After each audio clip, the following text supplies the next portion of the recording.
And you know me, bro, I never back the early kickoff. And you know me, bro, I never back the early kickoff. Back the early kickoff. And you know me, bro, I never back the early kickoff. Finesse like. What's going on, people? Welcome to Never Back the Early Kickoff, episode 5. The podcast that keeps you one step ahead of the bookies or having a proper laugh doing it. No filters, no nonsense, just solid picks, proper chat, and a weekly reminder that backing the early kickoff does ruin lives. My name is Leon, and I have a sixth sense for picking players to be carded. It doesn't matter whether it's first player or in play. And I'm Josh, and I love an acca more than life itself. So what we're saying then, how was your weekend? Weekend was all right. I'm not feeling too bad. The only thing is last week I was away for a bit, so I feel like it's proper just impacted my performance, mate. When I'm away from home comforts, mate, I'm just not the same animal. Oh, you can't play away, can you? Can't perform away. No, mate. I struggle away from home. I need those home comforts, mate. Because when I'm I just don't travel well. But I'm back home now, so no excuses. So this week, mate, it's going to be a good week. How about you? Yeah, not too bad. I've been working away as well, so it's just been busy trying to keep on top of everything. But no, mate, we're still here for it. We're having it. So what about you? Away performance? Any good? Are you any good away from home? Right, I always perform no matter where I am, anywhere in the world. I'll find something out. So what are you saying? Do you have any winners then? I did, but it wasn't the last few weeks I've been flying, absolutely flying. But this week was a bit more indifferent. Like some. That's been the international break though, so you kind of get away with it a bit more, don't you? Well, tell my bank balance that, mate. Tell my bank balance that. It was to be fair, like in terms of like winners, I have won a couple of decent cards. So Nico Williams, not Neko, Nico as he likes to call himself. I had him against Gordon in the England-Wales friendly because I just thought to myself, if anyone's going to get booked like in a friendly, it's going to have to be for something quite nasty. So I thought it's either going to be Ampadu or Williams. So I covered Ampadu and Williams. And Williams I got 8-1. So that was a decent little winner. Oh, nice. Yeah, so that was decent. That first card? First card, yeah. I had him and Ampadu because I just thought it's going to be one or the other. Like, yeah. One of the two. So that come in, which was nice. And then I also got a decent win on Lewis Ferguson. Okay. It was Scotland-Greece in Scotland. And Lewis Ferguson had like racked up about 3 fouls. So I was like, well, this kid's going in. And he was like, I got him at like 7s. Oh, nice. And put a decent stake on him at 7s. And the thing what made me laugh was, he went on to do like another 2 fouls after I put him on. And I just thought, do you know what? This just ain't going to happen. This ref's just taking the piss now. And do you know what he done? They were 3-1 up in the 97th minute. And Bulgaria, not Bulgaria, who are they playing now? It's Greece, sorry, not Bulgaria. Yeah, Greece got a free kick. Like one where you can't shoot off, but you could sort of put across into the box, right? Yeah. And he's literally stood on the free kick, and the referee's told him to get away. And then he's just stood there looking at the ref. And he's like not moving, and the ref had to book him the 97th minute. Like there's no need for it. And what I didn't realise was he blatantly wanted to get a card so he could be suspended because their next game was against Belarus, which they should be beaten. Well, they beat Belarus, and that was just like a walkover. And then they've got 2 more difficult games at the end of their last 2 matches. So he's clearly just took a suspension to get his cards out the way for Belarus. So he's fresh going into the last 2 games. Okay, so that was a bit Mourinho-esque. Yeah, a bit like Mourinho, a bit Sergio Ramos when Sergio Ramos was on that goal kick and just refused to kick it until the ref books him. Yeah, that was ridiculous. I'm sure Xabi Alonso get done in the same game as well for pretty much doing the same thing. Yeah, I think Alonso got one. It was just so they could just get their suspensions out the way. So he's clearly just done that. So that was like another healthy win. So those were like my 2 decent wins, but I had some stinkers.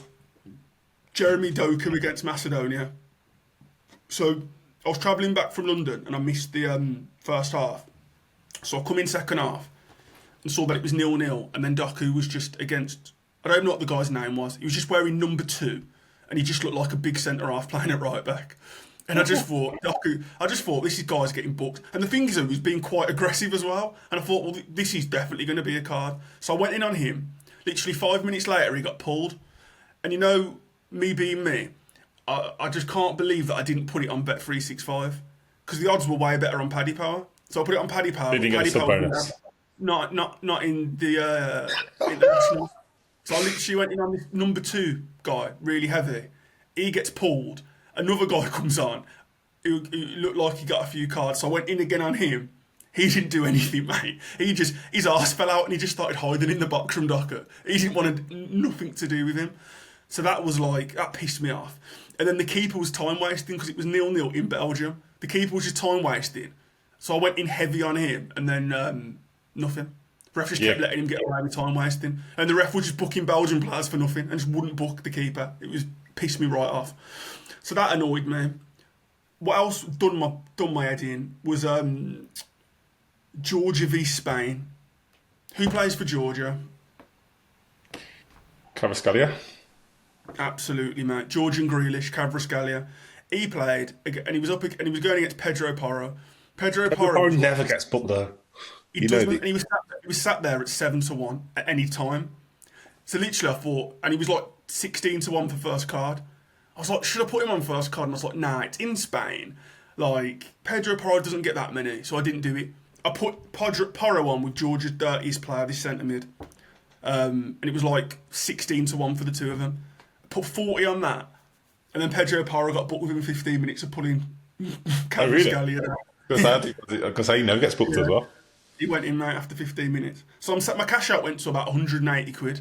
And I'm like, I just need this dirty Georgian guy to get booked, mate. And I think it was like what? I think it was 700 and something my full return was. It was like 680 or 7 something. And the whole game, this Georgian fella just weren't doing nothing. And then do you know what happened in the game, which really pissed me off? What? He's fouled someone in the box. Yeah. The refs give a free kick. Yeah. VAR have sent him to the screen to have a look at it to see if it's a penalty, because VAR think it's a pen. And I don't think it was a yellow card offence, but obviously if you're giving away a penalty, like, that's going to wind the guy up and he's going to get annoyed and it might lead to him getting booked. The ref's gone to check if it was in the box. It looked in the box to me. It should have been the pen. The ref looks at it and gone, I don't even think it was a foul, and give a drop ball and give it to Georgia. I just can't believe it. So it's gone from a free. He gave the free kick. VAR said, go look at it because it could be a pen. He looks at it again and went, actually, I don't even think it's a free kick, and just give a drop ball. It was a blatant foul. I've actually got the clip recorded because I was like, I can't believe what's just happened. So I've got that. I'm like, that's to record that because I couldn't believe it. So that just done my head in. So yeah, mate. And then the last thing I just want to talk about is Serbia-Albania, because I thought that was going to be just a card fest, and it just wasn't what I thought it would be. So I went in on a couple of players in that and didn't work out. So all in all, mate, I think I ended up sort of breaking roughly even, like probably up about 50-60 quid, but I was up about... That's terrible for you. But I was up after the Scotland-England games on the Thursday, mate. I was up by loads, and I just pissed it up the wall. So yeah, so I've got a bit of work to do this week. But that's my long-winded speech anyway. What was it like your end in terms of the last week? Yeah, it's a bit indifferent, to be fair, as well. I'm happy with the way the week ended, so I can't moan. So I started off with a little roller. So last Sunday I had 3 teams, Villa, Napoli, and actually maybe on Saturday I think it was Arsenal.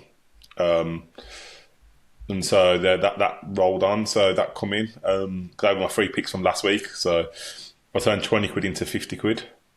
And then I had that on 3 teams on Monday, and then the England game. So I had Scunthorpe, Pennybont in Wales. Then you written me after Pennybont. I remember you mentioning Pennybont last time. and then England.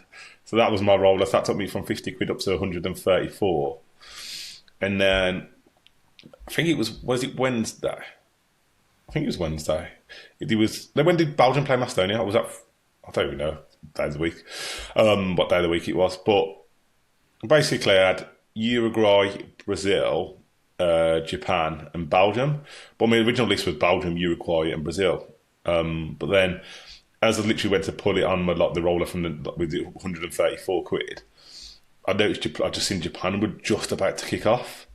So then I've gone and looked at the teams. I was like, Japan have actually got a few half decent players that are actually playing like decent leagues, and Paraguay have literally just got Miguel Miron and that Gomez that plays for Brighton. So I was like, well, surely they're going to have like the better of them. They're favourites. And then they went 1-0 down, 1-1, 2-1 down, and scored in like the 94th minute to equalise.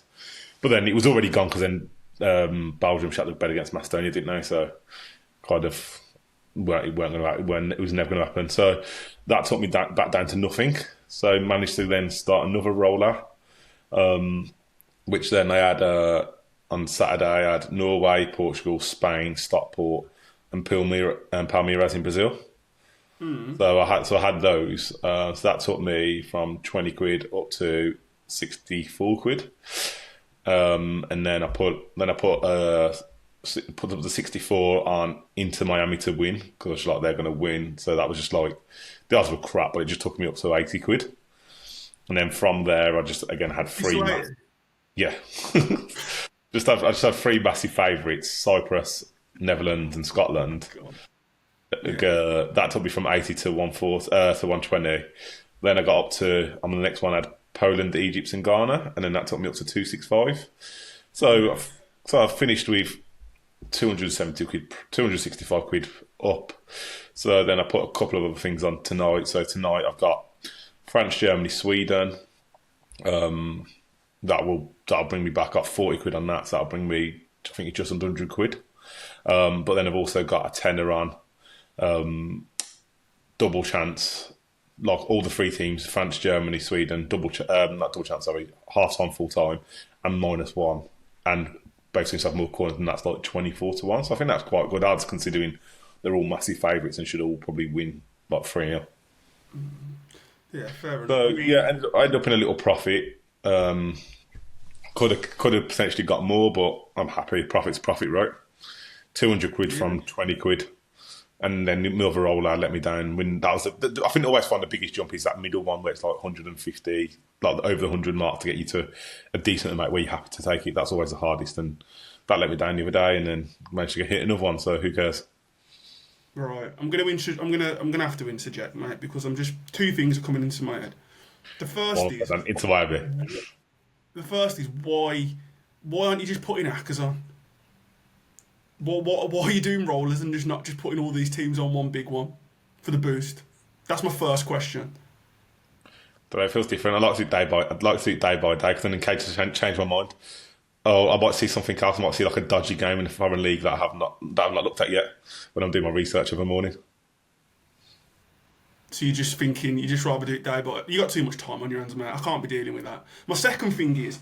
What was I going to say for my second thing? Oh, and I've still got my 475 quid cash out as well. Yeah, we can come to that in a bit, mate. I'm not finished with the rollers yet. The second thing I was going to say is, like, how have you... for me, you know what I'm like? I just can't deal with, like...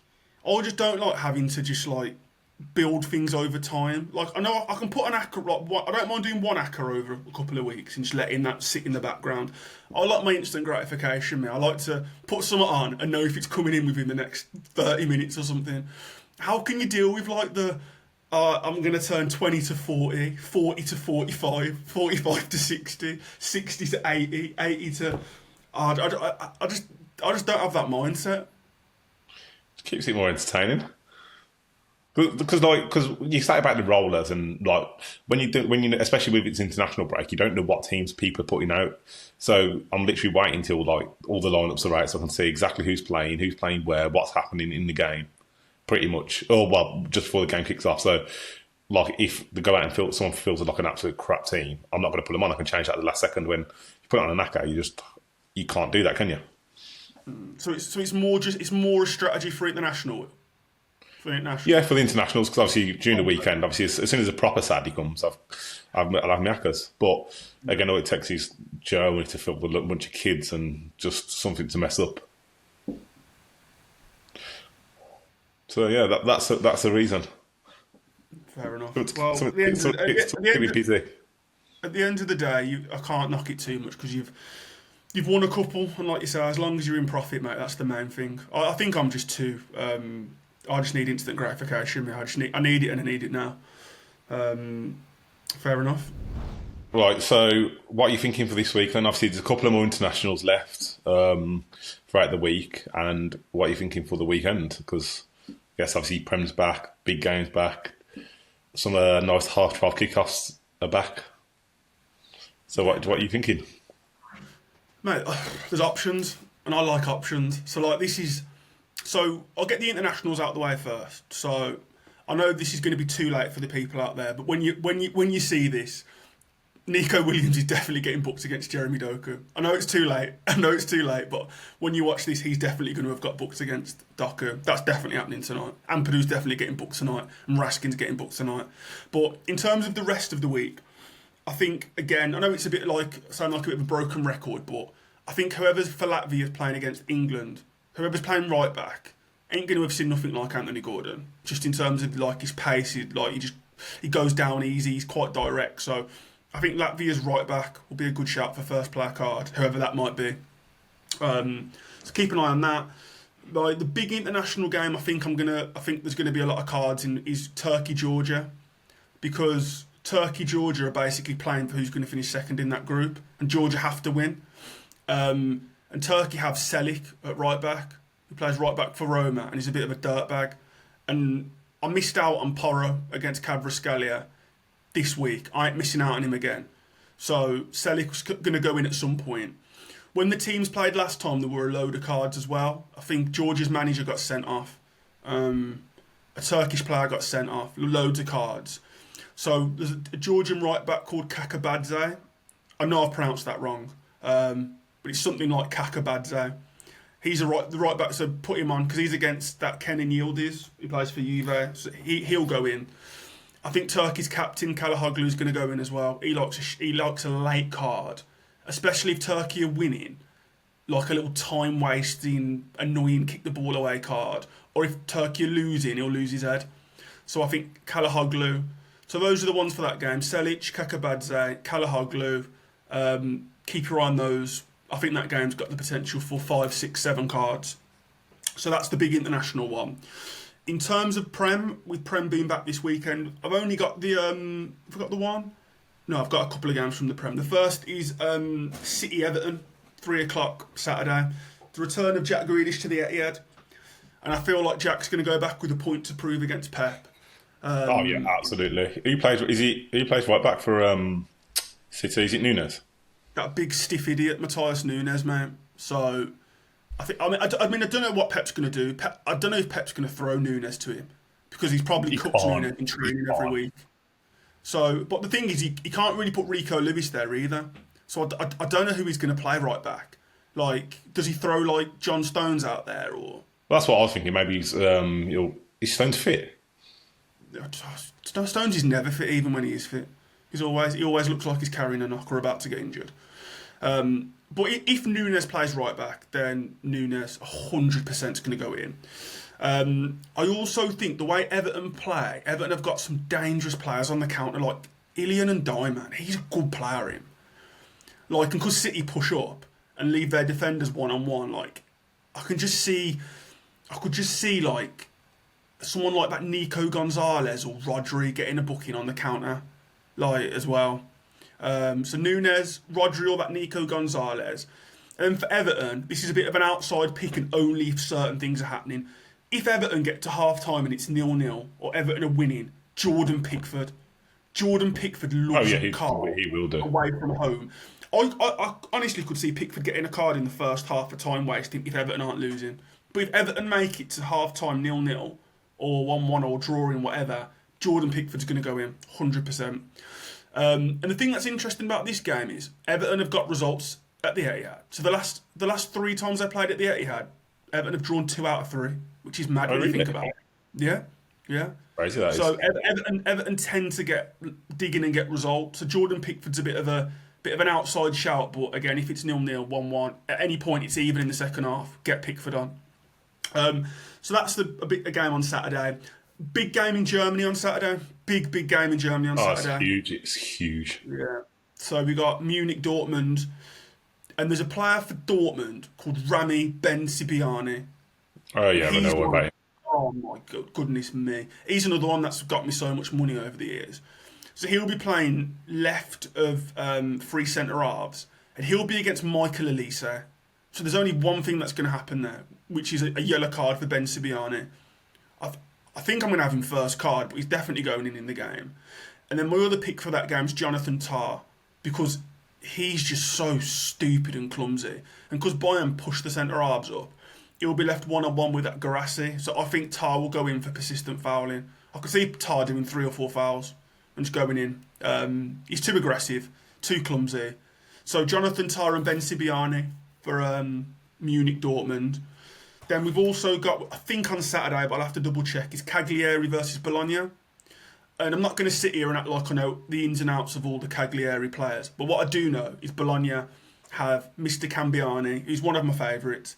And he's playing against the right back called Palestri. And he looks like one of those who just gives away stupid fouls in the little bits and pieces I've seen of him. He's not been booked yet this season, but I think he's going to go in. So the right back for Cagliari, get on him as well. I think he's going in. I mean, Cambiani got his man sent off last game. We know as well. Oh yeah, Matty Cash fouled him 3 times within like half an hour and got booked in the first half. So Palastri, right back for Cagliari, get on him. Again, sounding like a bit of a broken record, but moving to Brighton Newcastle, I don't think there's going to be a load of cards in this. But the right back for Brighton, whoever it is a dirtbag. So you've either got that Matt Vifa, who's basically a big stiff centre mid at right back, like Nunes a bit, or you got Joel Veltman. Either or against Anthony Gordon are going in. So that's a dead cert. And then my last games that I'm going to keep an eye on, and I'll watch this one on Sunday. Spurs Villa at Tottenham. I think this could be a good game because I think both teams are going to be will be targeting sort of a similar finish. Like both teams will be trying to get Champions League, that 5th place. So I think it'll be a competitive game.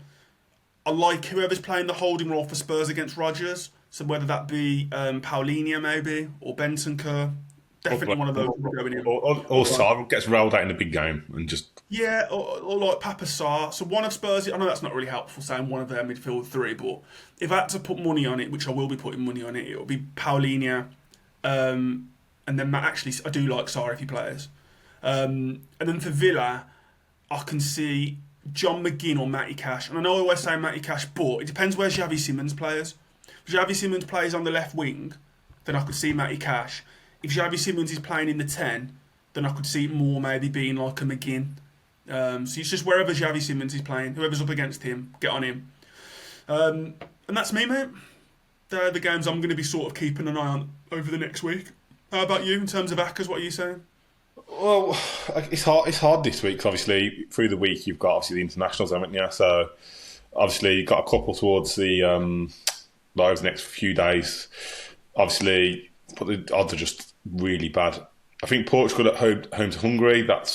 They're around 2 to 9 mark. Then that's not too bad. I reckon you could probably get that and then probably double it up with some Ronaldo shots on target or something to boost it, or -1. Italy, Israel, I think that can also be another one where you could go handicapped on -1 or add in a couple of like fouls or shots to kind of improve it. And then, yeah, they're the 2 main ones, I think. Obviously, annoyingly, the 3 good games that I think are going to come in, which I've mentioned already, France, Germany and Sweden are all tonight. So it'll probably be too late to get it on, to put it online before that.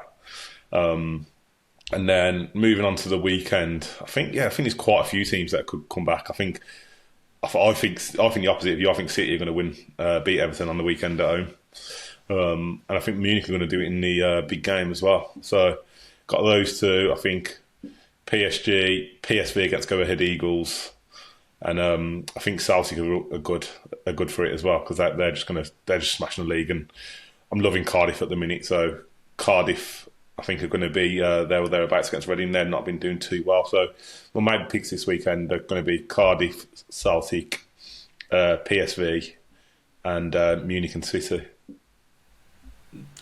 Decent. And are you putting on any sort of bigger folds? What was that? Like a six-fold? Yeah, that's about sixfold. Yeah, I'll be doing some bigger folds during the week or weekend. I will be having another 20-fold on because I've got one running already. So, but that's just for Champions League, and then I will be putting like a bigger kind of, I guess, harder one to get in, probably like a 40, 50 to 1, trying to hit that as well across the weekend. But yeah, I need to go through and literally. Who's left on your Champions League one? Barcelona at home to, I think is he playing in Olympiacos? Is it Barca Olympiacos? They are playing Olympiacos, and I think Lamine Yamal's going to be back on the bench for that game. Yeah, Barca, Olympiacos, City away to Villarreal, Munich at home to Bruges, and Chelsea at home to Ajax. No. And so currently, right now, my cash out sits at 475. And what's the return on there? 3-1. Oh God, as if you've only got those teams left. That is so 14. close you can touch it. Nah. I'm gonna say it now, and I don't mean to piss on your parade, but there's just something about City away at Villarreal. Yeah, well, I didn't realise City haven't won away from home in the Champions League in over a year. Yeah, have you seen Villarreal's home form? They've won 4 out of 4 in La Liga this season at home. Yeah, I have faith in Pep Roulette though. We'll see what happens. Also, again, and I know we'll talk about this closer to the time, but Villarreal's right back's a dirtbag, so he's getting booked. But I'll mention that closer to the time. But speaking of hackers, I was going to say that I mentioned it briefly last week, but I've still got my ones alive. 3 teams, mate. So everyone say a prayer for PSV against Go Ahead Eagles, Feyenoord against Heracles, and then Liverpool v United at Anfield. I know that one's giving me anxiety. But we'll cross that bridge on Sunday. Yeah, but at least it's your last team, so you can always cover it. I will be covering it. The way that Liverpool have been playing recently, I will. It'd be just like Man United to go out there and just stink out a 1-1 with a Bruno Fernandes 90th minute penalty or something. Yeah. No, I think Liverpool are going to smash them. They just get up fit differently when it's United. Yeah, I hope they do. This is going to be the only time all season I hope Isaac scores. But that one for me is 1,800, so that'll be another nice win of that one. As with every week, we obviously have our little topic that we like to discuss. So this week's topic is, what is the reasons we bet? So what is yours? What inspires you? I wouldn't say I was inspired, mate. I definitely don't think it's one reason. I definitely don't think it's one reason either. Like, there's a few things, but I'll take them out. Let me set the scene. The reason why I started betting, because I never used to bet, or even used to think about betting until university, mate. First year of uni, Smith Down Road in Liverpool, being dragged to a bookies with one of our friends, Rob Molyneux. I'm going to give him a shout out.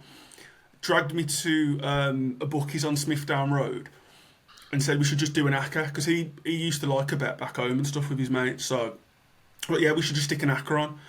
And so we started talking about teams, and then it went in the bookies, and then I got ID'd, and I didn't have my ID on me. So I was like, you're going to have to get out, mate.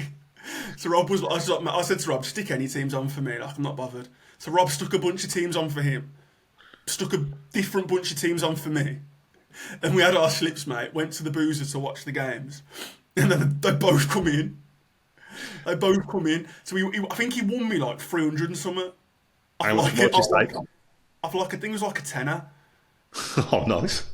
It was a fiver or a tenner. I think it was a tenner. And he won me like 300 and something, and I think he won like 400 and something. But he picked 2 sets of completely different teams. So there's me as like a 19-year-old thinking, oh my God, like, how easy is this? Like, this is like the easiest thing in the world. Like, so hang on, I just rock up here. It's like you just pick some teams and it just comes in that easy. And it's mad because when you win an ACCA, don't you sit there and you look at it and go, that was just so easy. Like, why can't I win every week? And that's what I felt the first time we sort of placed the bet. So that was what got me started thinking, oh, this is a piece of piss, this. But then I think the reasons why I've sort of kept going, because obviously, you know, you go through periods where you win and periods where you lose and stuff. But reason why now it's got to the point where, like, for me, it makes games more exciting. So, like, obviously, like, if I'm watching England or Newcastle, like, it doesn't bother me. Like, I don't really like betting on Newcastle or England or anything. But let's say I'm watching a Super Sunday, mate. I like having a bit of action on a game. It just makes it more interesting. Like, I can enjoy the game and I've got the chance of winning. So that's another reason, because it just makes certain games more entertaining. And then I think like a third reason is just that I think I'm getting good at it now. It's mad thinking of like betting as a skill, because obviously you think it's like quite random, but I've definitely put in my 10,000 hours, so I know what I'm doing now. Like, I know what to look for, what to not look for. So I think because I know what I'm doing, mate, I get proper like enjoyment out of it, because like I say, I know what things just to watch out for like fouls and like what refs and things like that. So I think because I'm decent at it now, that's another reason why like I keep betting. And then what are you laughing at? I think that you just think you're good at betting. I do, mate. My bank balance tells me I'm good at betting, mate. So and this is what I'm coming to my fourth reason why I like betting. Well, why I like betting and why I like wanting to jump on do this podcast with you, because I don't like betting companies, and I'm on a mission. I'm on a mission to piss off as many betting companies as possible now. And I'll tell you why. Because do you remember that year I had when like I had a real bad year, and I must have been like a couple of grand down, and you and Rob were laughing at me. Do you remember that? Yeah. And that was like quite early on, where I was just a bit green, like just kept putting on stupid bets and didn't really know what I was doing. And when you lose a lot, the betting companies go to you, oh, we want to reward your loyalty by giving you free bets. You're a loyal customer. Have all these free bets. They're not rewarding loyalty, mate. They're rewarding losing. That's what they're rewarding. And it pisses me off, because they keep throwing you free bets to try and entice you back in. So obviously now I know what I'm doing, and obviously I win a lot more than I lose now. I'm at the point now where like betting companies have just absolutely sabotaged me. So as you know, mate, like I've had one account closed down through winning. I've had other accounts with other apps. They put restrictions on me. So it's like I'm meant to be this loyal customer, and you reward my loyalty now by restricting me because I'm winning. And that's pissed me off massively, because I keep having to use different apps and it's just winding me up. So that's another reason why I bet and why I do this, mate, is because I want to just educate people and help other punters, mate, fucking get some money out of these betting companies, mate, because they're just absolute piss takers. Absolute piss takers. Yeah, they do take the piss a bit. They are, mate. So that's like my aim now. It's to be like, I want other people to like win so much that their accounts start getting restricted, start to get some money off these betting companies, mate, because they piss me off. So I feel like there's my 101 reasons why I'm sort of why I love this game, mate. How about you? What are your reasons? I just love this game. That's what I do. I just can't help myself. There's nothing better than a Saturday afternoon, because I think now I watch football, but I just find football a bit boring these days. Like, everything's just so system based, and there's hardly any like amazing flair players like when we were growing up. Mate. No Ronaldinhos. Yeah, there's no one that's getting you off your seat. So having a bet just makes it just 10 times more exciting. And just obviously then just having the thrills and the ups and downs and the emotional roller coaster of your bet's coming in, it's not coming in, it is coming in, it's not coming in. How ecstatic he's having a 90th minute winner, but obviously still also devastating having a 90-minute loser. And yeah, I started betting from probably about 15, 16. I used to go into bookies. That sounds legal. Well, it wasn't, but they used to think I was 18 for some reason. So they used to let me go in and put a Saturday acca on every week, because I worked right next to one. That's mad that you were knocking around Yardley, sticking on your accas at 15, mate. I rock into a bookies at Smithdown like 19-year-old, and they're just turning me away for no idea. Ridiculous. Oh yeah, no, they thought I was older. So yeah, I got used to this. And then I remember, I think again, one of the first accas I ever won, I had all the teams on a Saturday, and I think it was Man United versus Birmingham City or something. I don't know how many years ago it was. And then I had Man United to win, and then I was in the pub where I worked at the time, and then I had like all these older geezers trying to buy me acca off me. So I think it was for like 120 quid return off like £2, and they were offering me like 80 quid to buy it off me. And like, there was all like proper trying to outbid each other to buy it off me. And I was like, no, I'm just going to let it run. Mate, you look at it and just do you win and take it off you. Not really going to happen, though, is it? I forget. No one messes with you. I forget these things. Carry on. What, in a social club where I worked and everybody knew each other? That's really going to happen, isn't it? So that's the reasons why. And I just think now, like I've just watched, like you said, like just watched that much football and put that much time into it. I'm like, I know a lot more about betting than I do a lot of other things, or like what all the team trends and what a team's doing and not what teams are doing. So if I put in my hours, I may as well. Why not?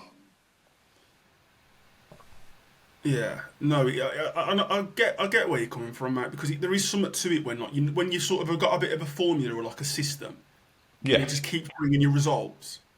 It's like Yeah. why would I stop doing this when it actually is like yeah. I enjoy And- doing it. It's bringing me money. It's making football more exciting, and like I know what I'm doing. Yeah, and to be fair, I think I've only had probably in the past like five or so years. I've probably only ever had one season where I've ended up down across the whole season. Like I've usually end up with like an okay amount, nothing special. Like, I'm not saying I'm like earning grands and grands off it. Like I'll probably end most season with like at least a grand up. So then I've paid for it. I've entertained myself for 8-9 months, and I've got a little bit of extra cash in my pocket from it. There's just nothing better feeling than when a bet comes in. No, it is, man. It is a good feeling, like I say, especially when it's like a 90th minute winner or The depression of a 90th minute loser, or worse is when one goes in and then it gets VAR checked. Oh, don't. That's just giving me flashbacks. That is to that game in Israel. But I'm not talking about that again. Have you ever had sort of any times when you were just like, oh, I can't be arsed with this anymore? Oh, but I have that thought every time my bet goes down. Multiple times a day, then. Multiple times a day. No, yeah, literally, I've got to the point where I'm like, I'm not doing this anymore. Like, I can't. It's just too mentally exhausting. Just too much. Or just like when you've got like an absolute dead cert favourite on and just some sort of fuckery just absolutely happens, and it's just like, what is the point? What is the point of this when like just bollocks is going against you? Yeah, I mean, sometimes I sometimes think to myself, like, I know if I didn't have this team on to win, I know they would have won today. Yeah. Like, and I'm gonna bring you back again. Man City at the Etihad, the treble winning City, drawing to Lampard's Everton. Like, they beat Bayern Munich and Real Madrid at home. And they drew with Everton with their full strength team. Like, I know if I didn't have Everton, that City were the only team that I needed to win. I know if I didn't have City on, they would have won that game 3-0. But it just happens, though, and it sometimes that's just the way it is. Yeah, it's just the way. I've thought about. I think that 1 year where like I was proper down. Yeah. I was doing some soul searching that year. I was like, is this actually worth it? Because I'm putting time into something, and I'm losing, and it's like. Yeah, but you guys one step closer to your next win, aren't you? That was that mindset developed, mate, on this last run I've been on, the last sort of 18 months, mate, when I figured out what, like... Found your market. Yeah, where I just sort of... And that's what, like, as I said, mate, like, I think before what I was doing was I was just trying to win on too many different things. Like, I was doing corners, doing fouls, cards, I was doing everything. And you just start trying to chase your losses and stuff, which is stupid. You've just got to focus in, like we said when we did the betting strategies, you've just got to focus on one thing, get good at it, and know what you're looking for. And now I've done that, mate. It's like this is just, like you say, it's just why would I not do it? Why would I not do it now? Thanks for watching, guys, as usual, and good luck for your Rackers over the next week and weekend as the good football's back. So yeah, see you next week. Take care, everyone. Peace out. And don't forget to tune in next week for Never Back the Early Kickoff. Thanks for watching. Follow us across socials for more. And remember, this is for entertainment purposes only. Please gamble responsibly. 18+.